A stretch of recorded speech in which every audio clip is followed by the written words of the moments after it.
We say a hybrid player. It's somebody who is really great. They can wear multiple hats. They're used to reaching in the gray zone on the positions to the left and to the right of them. So a project manager, for example, may also have great skills in production planning, and they might also have great skills about engineering and buildability, which is our AutoCAD and things like that. So, previously we had dedicated people for that, and we've brought more people back that are, that's their primary functionality. But we were very profitable in 2022. I'm convinced, because we could do more with fewer people, because those fewer people had that hybrid gene and could reach further than what their job description stated the job to be. So that's what we're talking about when we see hybrid. Somebody, if those are the MVPs that are making companies work right now. As a leader, I can tell you, people don't learn at the same pace or in the same ways. When I remind myself of that, it reminds me to be patient with, because I get frustrated, right? I'm like, God, we were doing this a couple of years ago a lot smoother. Why are we struggling? Well, we've got some new people, and we've got some people that are fatigued, and they learn at a different pace. I think patience and persistence is the key for us. I've learned some people get concepts quicker than others, and there's nothing wrong with that. But be grateful when they do. Ask their help in bringing along the others.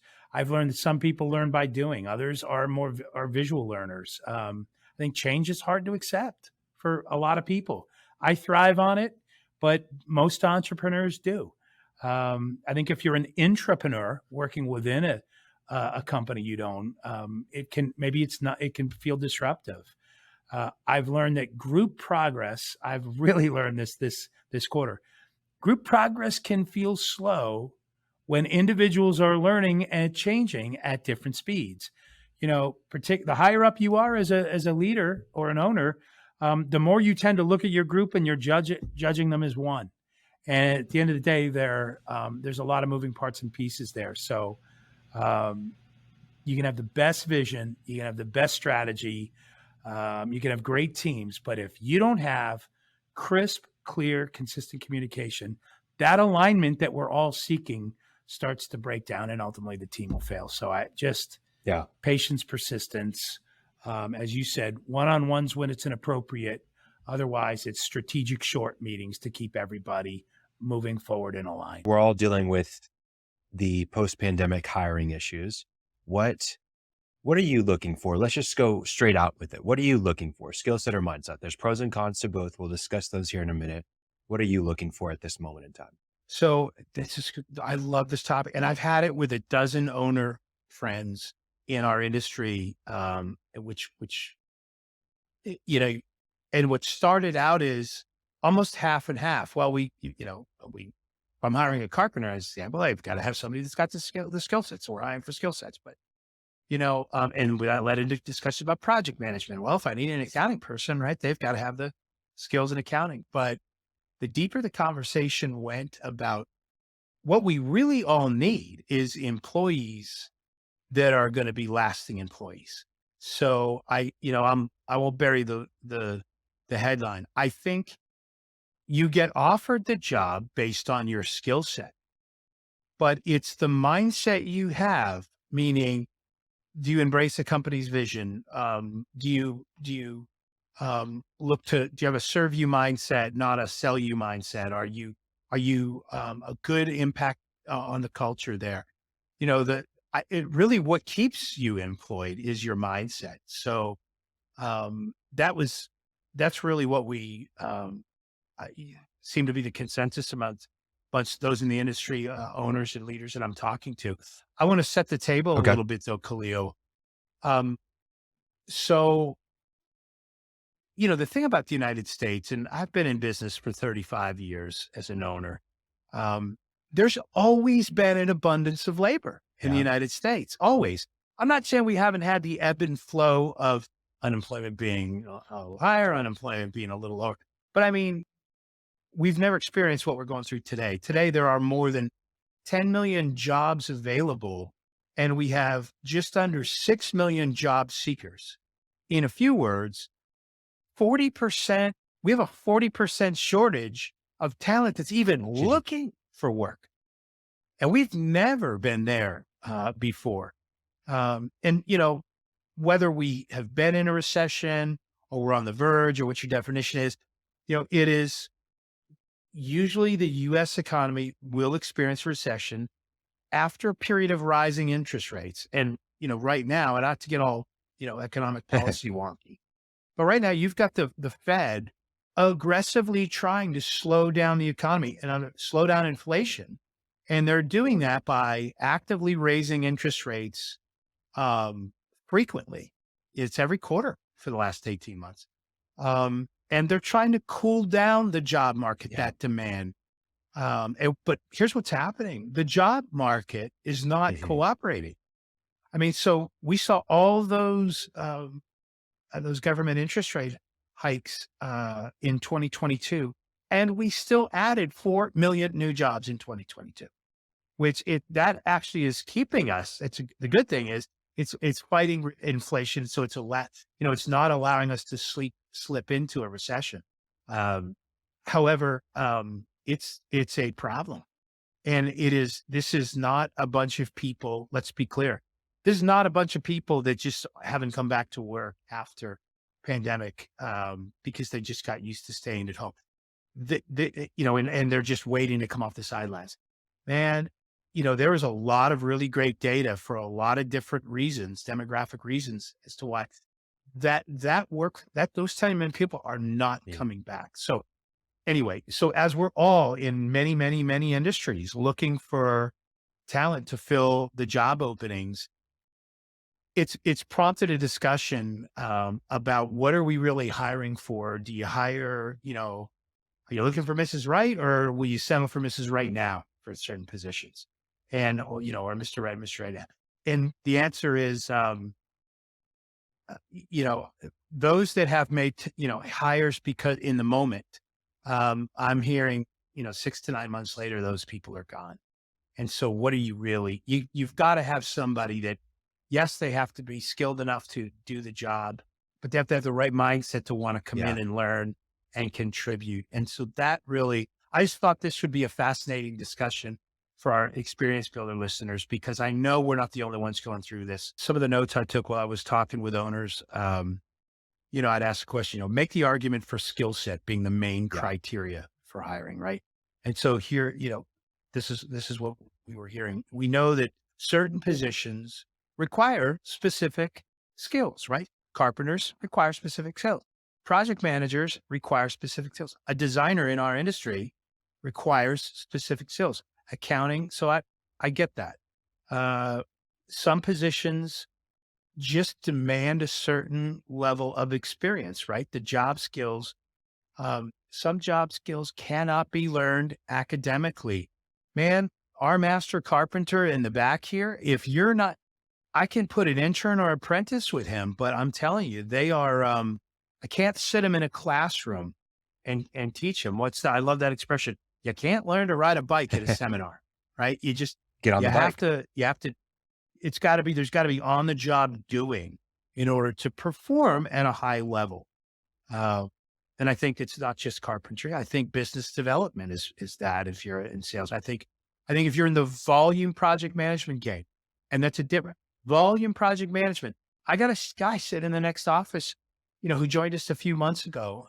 I said, how many projects, so for us, an exhibit build project is everything from the actual build and the logistics of getting it moved in and out in whatever venue in whatever city in October. He managed 26 projects in October.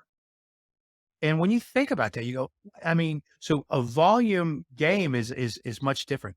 I also think in our industry, Khalil, a big part of what we do is crisis management. You've got to have had some experience when we're out on the trade show floor and, projects have anywhere between 7 and 14 variables that you have little to no direct control over. All you can do is respond and be ready when some of those things go sideways, right? So you do have to have some experience to have the true skill set. It's tough to do that first time out. I think the work environment and the conditions the job will be performed in may also require past experience in those conditions. For example, we talk about trade shows. For a candidate to be successful, when you move in and move out shows, you're living the carnival life, right? It happens at nights. It happens on weekends. And if you're not used to that, it can be very disruptive to your family life, or just to an individual who's just not built for that. So, again, I think everybody that I'm speaking to in our industry, right, they nod and they go, yeah, you got to have the right skill set, whether it's situational experience or environment or trade skills, but ultimately it's your mindset that is going to allow you to be successful over the long term.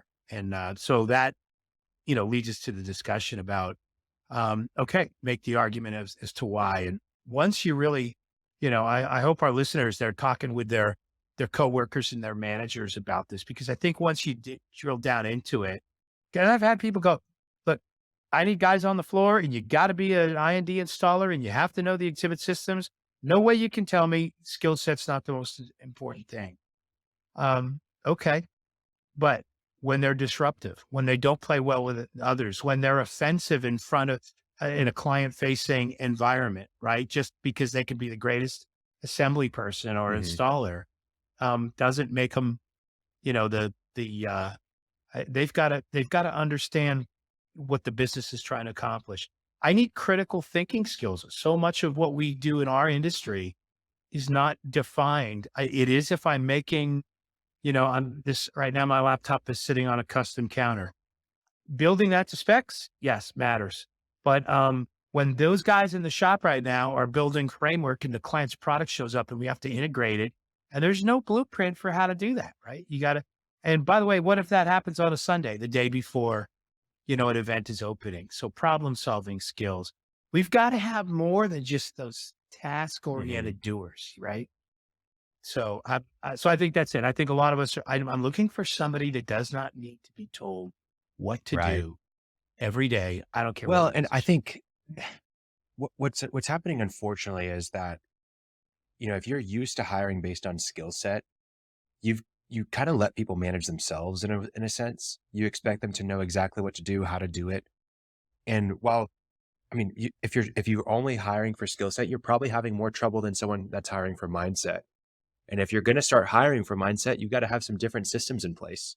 Like, you need to have a really good training process. You need to have like direct one-on-ones with a good manager who is experienced. Maybe that's yourself. You've got to have really good systems in place that somebody can follow. And it's going to take a lot more attention to detail, but that's what's going to have to happen if you are going to have to start hiring mindset people rather than skill set people. And you need, and Khalil, I need to be able to sit down with a person on a Monday and talk about, here's what's going on this week.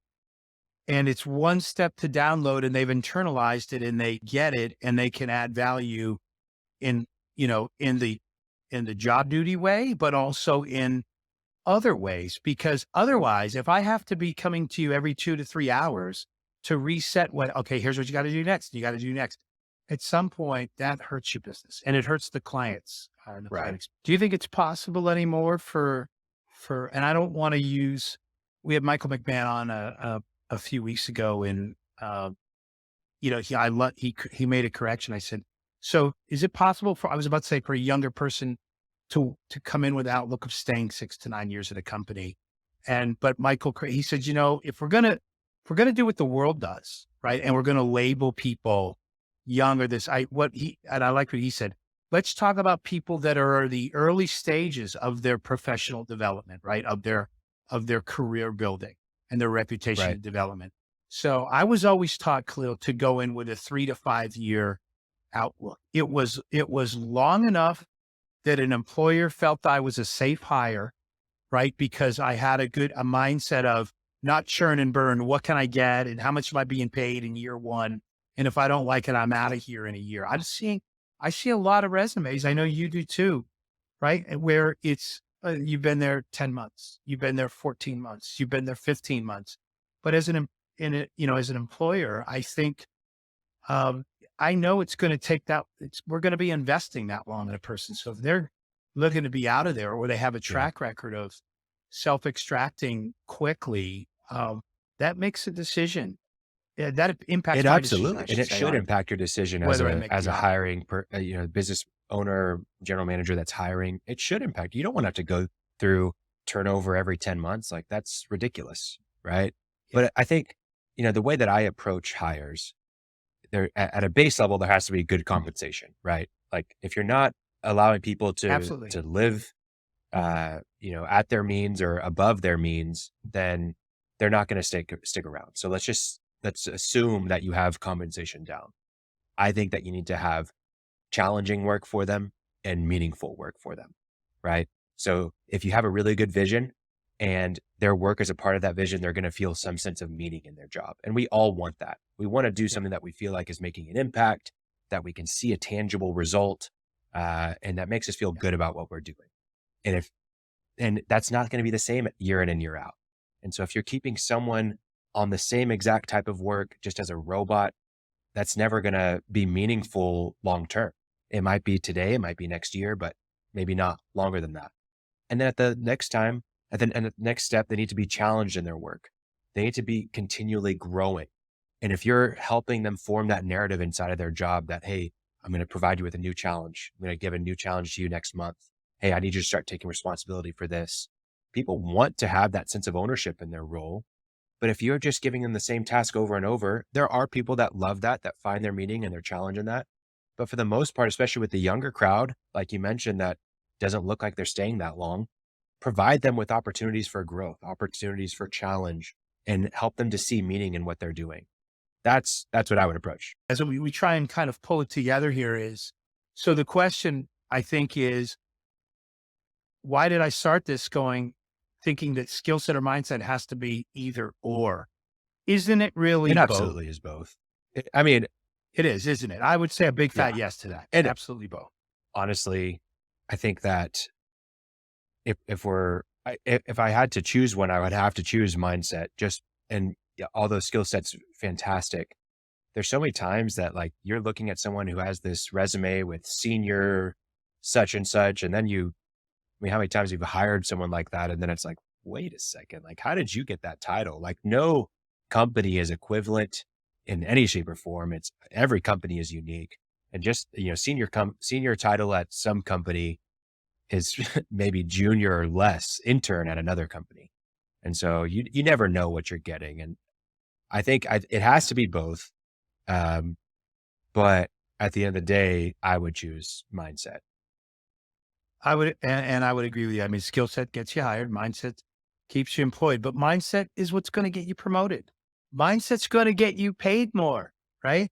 Mindset's not about your job outlook. It's about a career outlook. And so when your direct report supervisor or bosses see that, trust me, my experience is most people want to promote from within first. So if you've got that can do, will do attitude, if you're able to understand the vision as your leadership, the executive team lays it out for you, and you can internalize that and you go, okay, I know the duties and the tasks I'm hired for, but if you can do things to add value in other ways to the greater good of the mission that's been laid out, really, I promise you're never going to be looking for the next promotion within your company. They're going to come looking for you. So, and in this work environment where we're 40% down on the number of people that are even applying for jobs, this has never been more true. I do think there's an opportunity to get there faster, maybe than the traditional path of, I remember I worked in the financial service industry right out of college, and they go, well, you're really just very talented, and keep this up in 10 years, you're going to be on a management track. And I'm like, and I just remember thinking 10 years, I don't want to invest 10 years.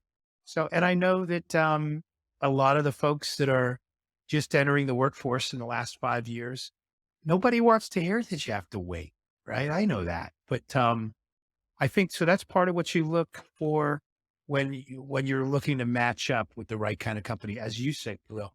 You want work that's Yep. meaningful, but you also have to go in with the serve you mindset, it's not all one Yeah. way. What can I contribute to this company? I know you're going to make an investment in me.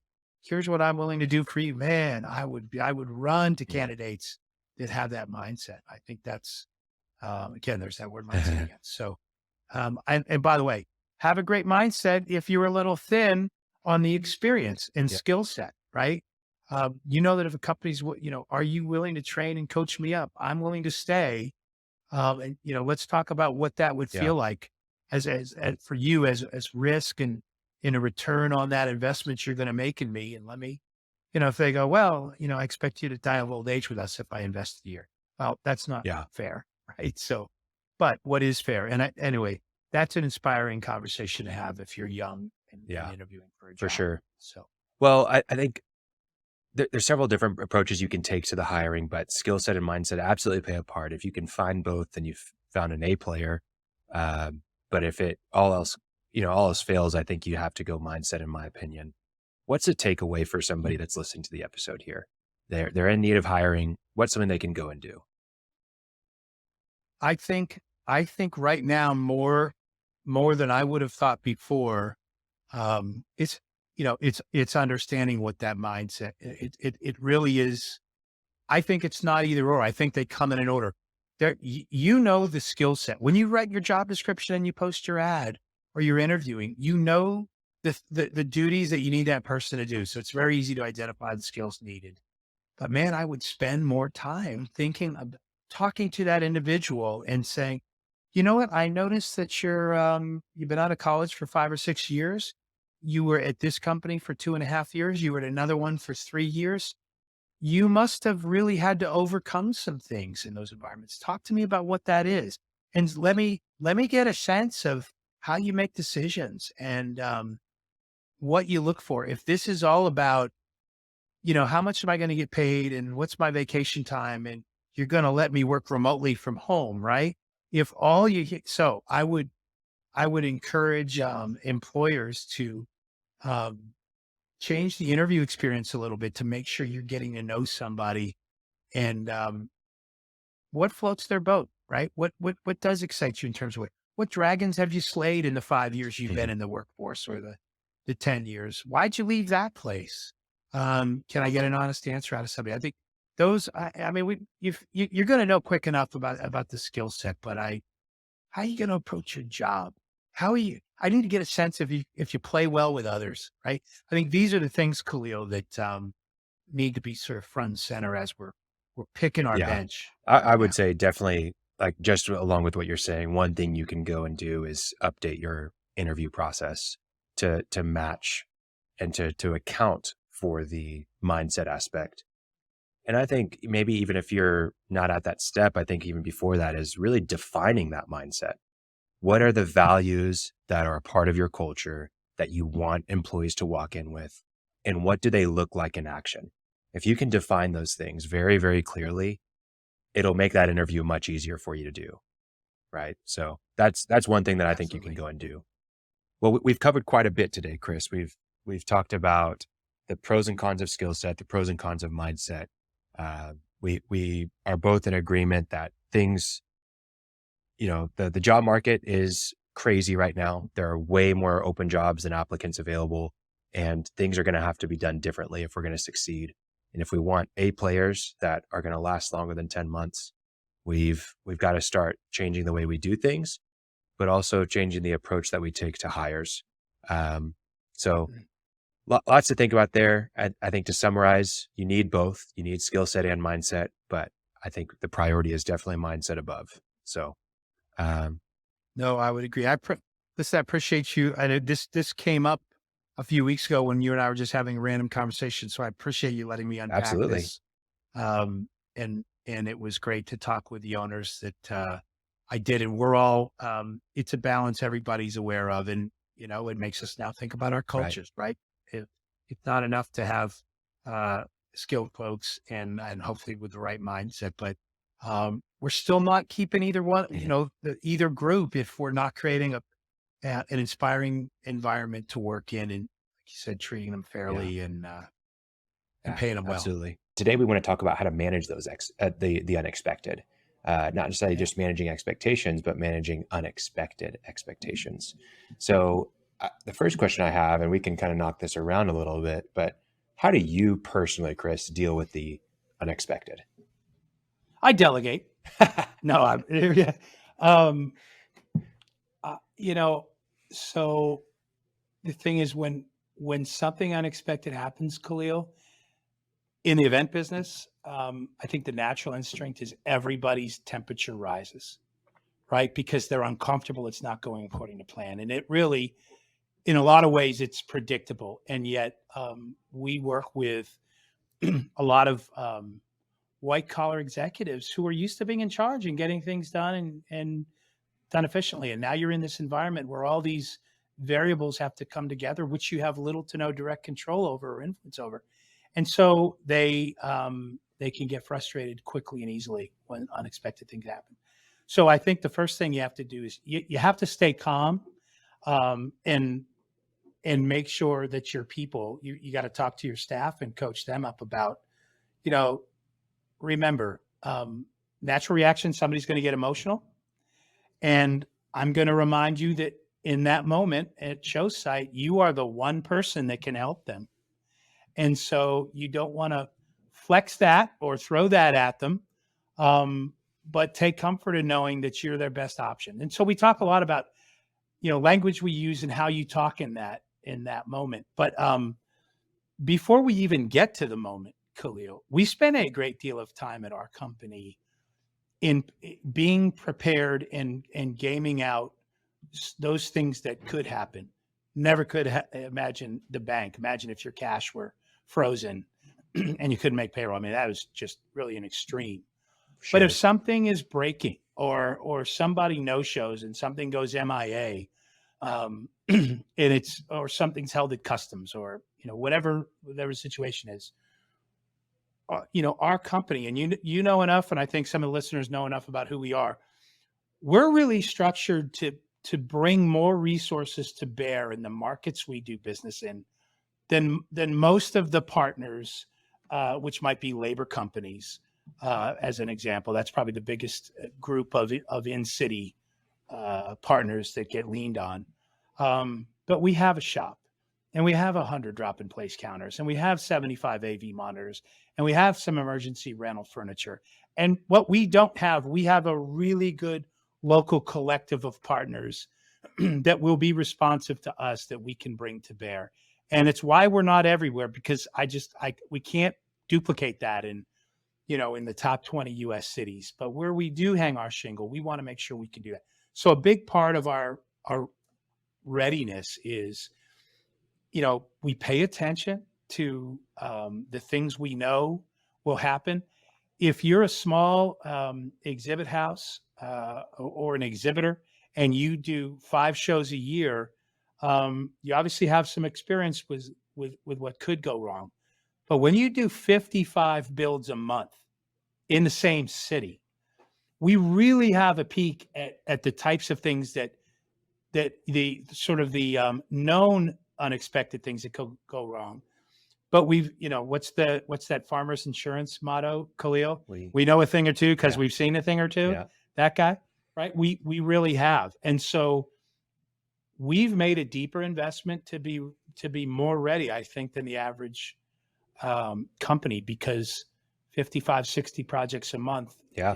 And we're blessed to work in towns where there's a volume of work, so we can support that investment. But I don't know that I could do that if I were opening up an office in Mobile, Alabama. Yeah. Right. Or Poughkeepsie, New York. Well, nothing against those towns, but I think that's also that intentional decision to only operate in those 2 cities is even a way of preparing for the unexpected, because it minimizes your risk to not knowing what's going to happen in a city that you've never been in before, that you only touch once a year.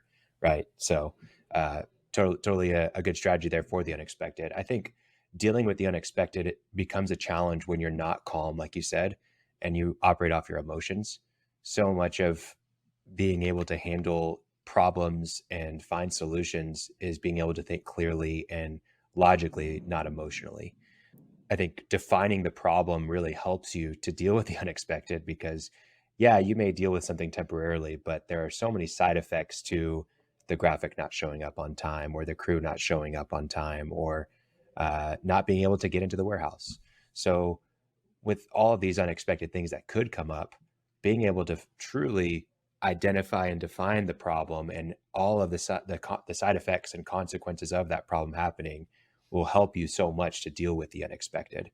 Um, but I think another, By the way, yeah, I think it's worth noting, I don't think this is just an operations manager problem. I don't no, think this is just a installer's problem. I think if you are an event professional, whatever your position is in this industry, this is now touching everybody, Khalil. So for example, as an owner or financial manager, it was banking last yep, week. But if you're a designer, man, you get hit with unexpected changes all the time, which sound like it's, oh, I'm just doing a rendering a little different. No, when you have to redesign something, you have to think about the buildability. You have to think about the cost consequences of it. If you're the project manager, same thing. If you're the account executive, right, and your big account that you've spent 3 or 4 or 5 years pouring into the relationship, and in this current job market with people flipping and changing so often, all of a sudden you get notice that your main contact that you're fully invested in is now gone. And now there's another person and you're back to square one. Talk about unexpected, yeah, right? Same with biz dev. How about your man, we've got a great partner and they have spent the last several years deep down the rabbit hole penetrating the cryptocurrency industry, yeah, right? And so it was rocking and rolling, and then boom, it hit a wall, or it's up and down, and all of a sudden, the future looks different right, there, right? And so again, any industry that gets hit with a recession, yep, um, you so I there isn't a person I know, a position I know in our industry, Khalil, that personally doesn't have to deal with unexpected, and I believe in greater quantities. yeah. I think that's the importance also of having generalists on your team, because they are able to handle the unexpected and the problems and truly find holistic solutions much better than the specialist, where the specialist's view is so laser focused. You do need specialists on your team, but for dealing with the unexpected, they may not see the whole picture. And the generalist is going to be thinking of how it touches all areas of your business, or many areas of your business, much better than the specialist will. So that's always something. I think with the unexpected too, though, you do need to decide quickly. Nothing is worse than just lingering in the unexpected and just bathing in a problem for days and days. You need to be quick and act quickly. Make the decision, and an executed plan is typically much better than a plan that never comes to fruition. So come up with a plan and then go and execute it. I think just like you talked with this hot wash, it's so important to do something before the event, before the project gets kicked off. Have some sort of huddle where you ask your team, hey, what could go wrong here? Right? And think through that as a team. It's so helpful to know. I mean, they have a perspective that's different, just like the gloves. If you're doing that ahead of time, before every project, before every event, before every setup, Yeah. it's going to really set an expectation for the unexpected, right? That we're aware of what could go wrong. We talk in our office about project management. There's really two phases of project management. There's what we call the pursuit and solicitation phase, right? That's there's a project manager involved in that, and that there's estimating and there's design, and you're putting a presentation package together for the sales or the biz dev team, and there's some back and forth and changes and all that. But at some point, when a client commits up to doing a project with you, then we go to what we call handover circle, right? And so that's where we have what's called the launch meeting. And this is where it moves from the pursuit phase down into production. And so it's critical that we get the right people are at that launch meeting. And there's somebody from production and there's somebody from field operations, because they think and hear things differently. And we have the relationship managers there, and the project manager who's going to be involved in is there. But everybody, and usually there's somebody from accounting there, right? Because they're listening for the spend, the materials that have to be ordered, and what's going to be. So it doesn't have to be a long meeting. It might be 15 minutes. Bigger projects, it might be an hour, but it's an important meeting because people listen differently. And to your point, that's your opportunity. You don't have to ask questions what could go wrong. They're going to tell you by the questions they ask what can go wrong. So, for example, we just shipped a big project that's moving in Las Vegas, and it's a 6-figure project, and it's beautiful fabric graphics, and it's a series of boxes to look like giant cardboard boxes, and cool stuff happening inside, secret rooms, and there was a speakeasy inside, and all this great stuff. And but the field ops guy is asking questions about, well, are we going to have this on site, or who's going to be doing the adhesive? Okay, so make sure I got a guy to do vinyl wraps and overlays because we're going to be doing that. Whereas, not your average installer is going to be an expert at doing that. So anyway, we're going to do AV monitors. Okay, are we going to have a hot knife there? Something that's going to allow us to cut the fabric but cauterize the edges so it doesn't run and have loose threads and that tear gets bigger. Anyway, the people that I got great people, and I think a lot of our companies in our industry do.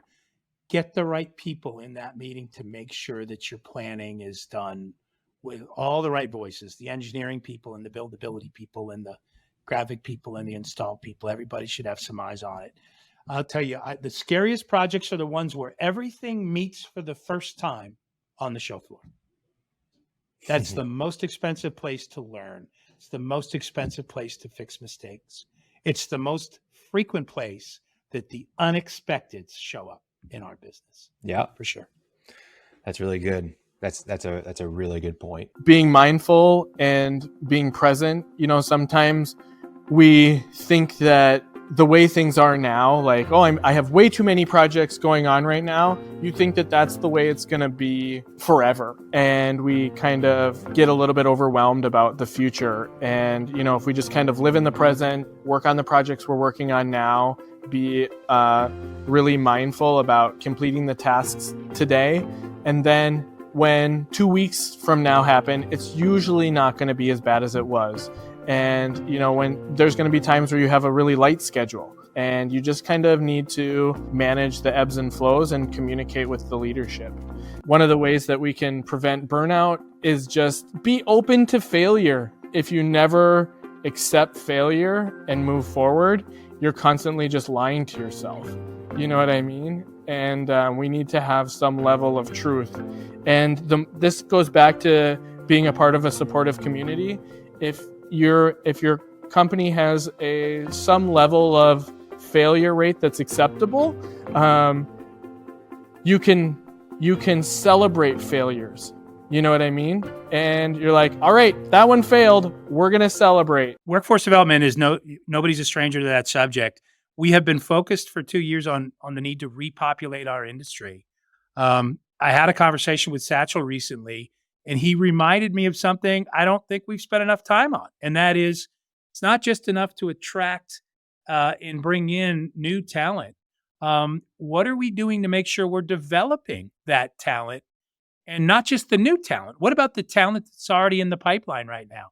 So one of our most successful educational programs at EDPA is with Bemidji State University. Satchel's a guy. He's figured out how to create the quintessential academic program for not just designers, but I know how hard he's working on a project management track, and that's in development. But when we were talking, he said, we've got the curriculum.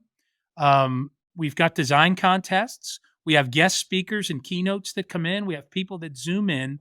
But without question, the number one thing that we see just light up my student base is when we take field trips and they get to go out and actually see the creative work actually happening, right? They get to go to a show like a PAC Expo or an exhibitor live, or they just will jump in their caravan van and they'll go to McCormick Place for a big show. And they get to even talk to the exhibitors and the people that are using it. It all comes to life. And he goes, but the problem is institutions don't have budgets for that. And I go, okay, I hadn't thought of that.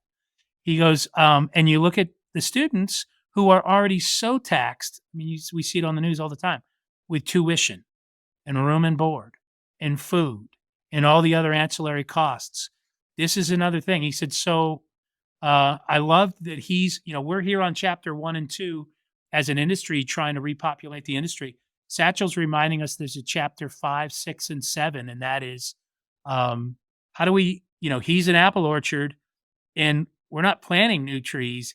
He's got trees and we're trying to accelerate the ripening of the fruit that he can then ship to market quicker. So I love that. And I thought he was telling me about this thing he started a couple years ago called the Giving Day or the Day of Giving. And it's much like Legislative Action Day for us when we're going to go out and engage with our government elected officials on Capitol Hill. It's one day a year. We go up, we see him in person. It's very important to do. It's very impactful. He's looking for one day a year that those in the industry that care about workforce development might consider contributing to a cause, a fund that will help bring students to the front lines. We all have apprentice programs, Khalil, and we have internships, right? And we have things we do. This is a lower cost way to make sure that these young people get hands on and they get to be doers and not just academic participants. So I love that was an idea. I thought this ties into the broader workforce development initiative, which has multiple tentacles. So there's multiple things that these industry field trips really help with. Again, thanks for having me on the show. I love you guys, love what you're doing. And but I have a class about trade shows and trade show design and about event planning and project management around kind of the trade show world. And when you have an 18-year-old student or 19-year-old student and you start talking about trade shows, they're kind of like, what are you talking about? And I can spend considerable amount of time of like, oh, do you know like CES or SEMA or ConAg or pick the show, right? And they still don't necessarily get it. But if we get in university vans, we drive to McCormick Place, and we go to last fall, we went to RSNA, for example, and we got to see the exhibits be set up before showtime. And the students got to see the forklifts running around and they got to see the exhibits being built. And it provides them invaluable experience about buildability in that case.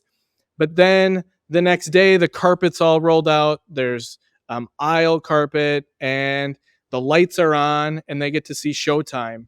And they come back to me and they're like, so Satchel, you were trying to explain to me what a trade show was. Why didn't you just explain this to me? And it's really hard to do that in a classroom setting. And it's really important that we have the classroom and that we have the labs that we have, but it's really important to go to where the action is.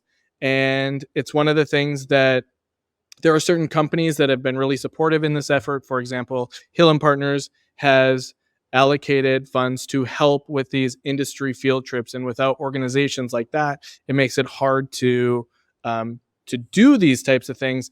But if we can take students to where the action is, the lights come on and they don't only just see it as what a trade show is, but they start to see themselves in the trade show industry and they start to go like, oh, so this is what a designer does and this is what a project manager does. And, I could actually do this and I can feel the energy during a show. It's one of those things that is very difficult to explain the pulse or the heartbeat of a trade show event until you're actually there and you can see the people feeling alive and you can feel crowds coming to life. And that these are really meaningful events for where commerce occurs and where learning occurs and where marketing occurs and where people have fun and celebrate their community of practice. And so when students see that, even if it's RSNA, a radiology show, they can see how these events kind of happen. This fall, we brought students to SEMA, which is a much more exciting show for students than maybe RSNA. But so we got to see the setup again. And then the day of when showtime hit, there's music, there's life to these events. And getting students to these types of events is so, so important. So, And you drive the students there, Satchel? So when we go to Chicago, we drive. We're planning in the spring here, we're going to be going to Exhibitor Live in Nashville, and we're planning on driving to Nashville. It's about a 16-hour drive. We can get to Chicago in about 9 hours. We're trying to make those dollars last as long as possible. Yeah. And so, it doesn't necessarily need to be a huge contribution, even if you want to sponsor like a meal or something. That is just really, really, really appreciated. And, Well, that's a great. Can I ask you? So you drive 6 or 7 hours to Chicago. Yeah. You got first time students that get to see that for the first time. What's the drive home sound like after the energy and the aha moment? What do you hear them? Is there anybody that's going, this is definitely what I want to do for a living? I had no idea. What kind of stuff? Yeah, that's it. I had no idea and you go into these, one of the things we try to plan for if we go to Las Vegas is we'll do like an industry tour at an exhibit house or something like that. And they get to see the different departments, and then they get to see how it all kind of fits together. The almost like the design, the project management, and then you go out into the shop and you see all the storing of exhibits and the building of exhibits, and you see the AV stuff, and they can start to see this puzzle that is really hard to manage if you haven't seen it come together. And then they start to see their fit in it, and they can say, I really love the large format graphics and I'd love to see myself doing that. Or, oh, I love what the interactive kind of department is doing with all the on-screen digital components. Or I really like the 3D side. And then you have students that love kind of the planning or the project management side. And so we're bringing students that are learning about this in the classroom and starting to see their fit. And the chatter on the way back is so fun, and it makes us feel like we're onto something. Does that make sense? Because like if we think about the body, like we have the curriculum and we have faculty and we have the brick and mortar of the buildings, and so that's like the body. But if we can have like one hand on partnerships, and that's industry partnerships, it's academic partnerships. Industry partners are like EDPA and IFAS. And then the academic partners are like 2-year schools, because students that are learning stuff at 2-year schools, we want them to come to Bemidji State and learn about exhibit design or learn about event planning and project management. And then the other hand, if we can have it on like the future and thinking about tools like AI, but also thinking about how we can get the students to where the action is. Like that's how I feel like our hand is on the future here at Bemidji State and in higher ed. And there's a lot of skepticism in higher ed right now. But one of the things that Bemidji State's doing a great job of is having our hand on industry partners and having a hand on the future, and just really trying to get students there. And when students are there, industry comes in and they get to kind of be a part of the experience. So if we go to Vegas and Chris meets up with us there, and he gets to walk around and he gets to share his knowledge, he's like, man, I really am buying into what's going on at Bemidji State. And because he's an active participant in the curriculum and what the students are learning, and he gets to share his world and hopefully the students' world, because a lot of students fall into this industry. And one of the ways that people fall into the industry is there's a time of whether they like it or not. And a lot of our graduates have already been sold on the industry.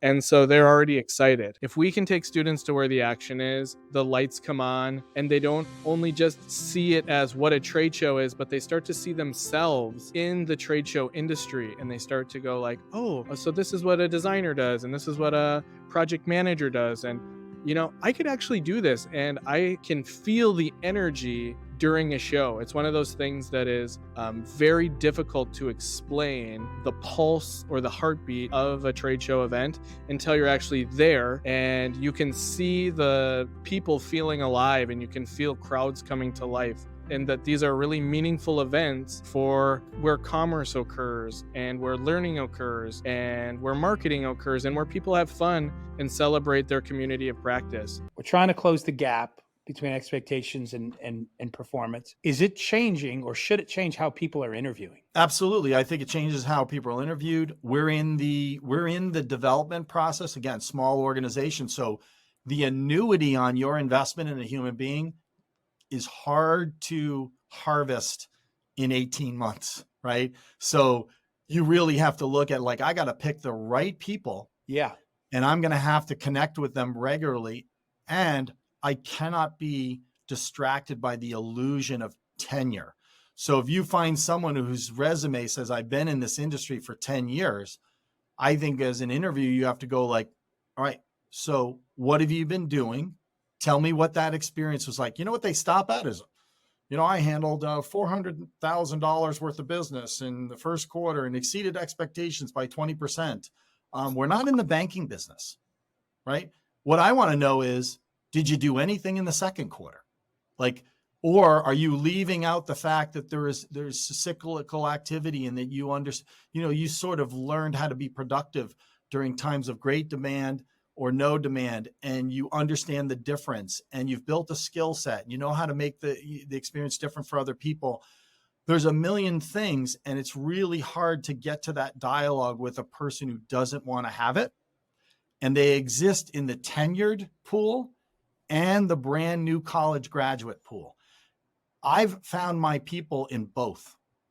I've found people that are 15 years in their professional career, and I've looked them and I've literally said, like, I think this is an amazing opportunity for you. And Okay, this is so let me jump in and ask you a question. Because you asked me earlier, because I said, we're having probably better than average results with employees and meeting up with expectations. And I'll call it my old school pre-pandemic expectations of, I don't want you to just be great at the job. I need great role models and people that add to the culture and all of that stuff. So you asked me earlier, because you said, you're in you have a lot of specialized positions. You said, what's the average tenure or experience level? How many years of an employee at your company? And is that because you've got a lot of positions, you can't fake it with the new. And so when I go through and I look at just mentally a quick check, I've got a lot of folks with 10, 12, 15 years minimum experience, which I got to be honest, I go back and forth about, is that a good thing or a bad thing? Because I love that you know how to do it, but we're not doing it anywhere near the same way we used to do it. Our offering is different. And so I worry about bad habits coming in, or bad mindset maybe is a better way.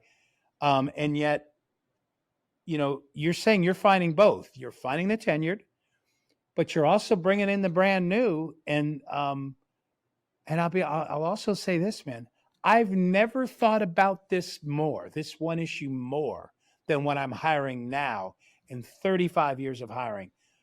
Maybe that's maturity. I am caring more about finding the right people and making sure not only that can they do the job that we're offering, are they going to be happy? Because I know what unhappy looks like on the rest of your culture, right? Isn't it also fair to say that, and again, I always feel like, you remember I used to say I'm just a guy. And what I meant when I said I was just a guy is I am infinitely aware of the fact that I play in a space that is not universal to business, right? Yes. So it's a lot easier to have a finite, or I should say a more robust process that is the introduction to brand in the small business arena when you're looking for your next person, or you're looking for two people, knowing you may have a half a person attrition. So 4 people to lose 1 or something like that. The frustration for people that are like business owners, and they want all business to be the same rules, is that's not scalable. I'm not saying it's not scalable. What I am saying is all my peers, the people that I admire, they are small business owners who understand what they're good at and what they're not good at. And they're living under the illusion that the rules of tenure, experience, or whatever work. And I just say, vet that experience. Like, vet it. Are you conflating experience with wisdom? Because experience gets you somewhere, right? If you know what a CAM key is in our industry, bravo, right? But if you spin out every cam that you touch and you're a bull in a china shop and you don't understand, like if you just break everything that you touch, people, things, I don't care how much experience you have, right? I'm Right. interested in how you process the workplace. So that's what I want. And it's super idealistic, right? I want to live and work in a place where someone who's been in the industry for 6 months is telling their peers, this is the greatest job I've ever had. While I simultaneously want someone who's been doing it for 15 years going like, wow, I am learning so much. It's almost impossible, but I'm getting evidence. I just had, so we had a 90-day daily recap from this young girl, Chloe. She hit her 90 days, which is a point at which our new employees no longer have to do a daily recap on their experience. I want you to make meaning of what that means. It's not to check on them. It's to create a tribal organization. And she said to me, one of my biggest concerns coming to work for this company is that my talent as a graphic designer would not meet the expectations that were set when I was, considering the opportunity and the way they communicated what needed to be done. And she said, I'm proud of myself that these 90 days have happened. What I was totally surprised about was how much of this company and all these people, she didn't use advocate, would work on my behalf and support me in the process, right? So guy sitting up in the, on the balcony looking down on it at that moment going like victory, right? There's a young person who came in, they're questioning their ability to connect. And the surprise is that all these people wanted me to succeed, not the HR department, because we aren't those people, right? We aren't 5,000 employees and the HR department was great, but my manager was an asshole, right? That's what's happening in bigger business. We don't have that luxury. Was your company, were you that company before 5 years ago, Michael? Were you this good at everybody caring about the onboarding and the development in that first 90 days before, or is this new? No, I love it. So, I love that question. So about 10 years ago, I read the book Tribal Leadership, which I'm not saying is a how to run your business. In fact, every book I ever read, Chris, we talk about this. Yeah, we do. It's the little jewels that become like Creative Curve that become the raw materials from which you draw to create your own, right? Right. So one of the things I loved about the term tribal, and think that may be socially unacceptable to say. I think it's something to admire. And well, what if I you're wanted Daniel to Snyder and the Washington Redskins, I think you're on the fence on that. You're right. Yeah. So what the jewel from that book was they talked about, and I can't even, it's been so long. The meaning I made of it is a different thing happens when three people, the three of us right now, are in a dialogue versus two people. And if one of the person is the influencer, then what occurred in that exchange is completely different with the two members. You get three, and it creates a little bit more honesty, integrity in the process, right? So if you're tribal, what you're doing is you're adding stakeholders, more stakeholders even in the dialogue into the engagement, and it creates a richer engagement, right? And it's not to say that dinner for two isn't fun, because Chris and I, we live in the dinner for two thing, right? Morning calls after coffee, and we have a blast. But when we want to take that dialogue and engage with a third party, it's almost like we have to modify the language, right? We have to be conscious of that third party, unless it's another crazy person, right? But so the tribal thing, I preached it for 6 years, and I had more people were like, yeah, but their whole life they were hub and spoke people. If I influence this person, and then I tell you, if I go, Khalil, by the way, I talked to John and I talked to Mary and I talked to Jimmy, and this is what they think, or this is what we think. But if you talk to John, you're like, this is what, and you found out what Mary was talking, they'd be like, we had a different conversation. It would be because I'm the person wanting to control the narrative, right? Yeah. So what I sought to do is eliminate as much as possible the one-on-one engagement around things that are impactful to the organization. We are better bad at that. Does that make sense?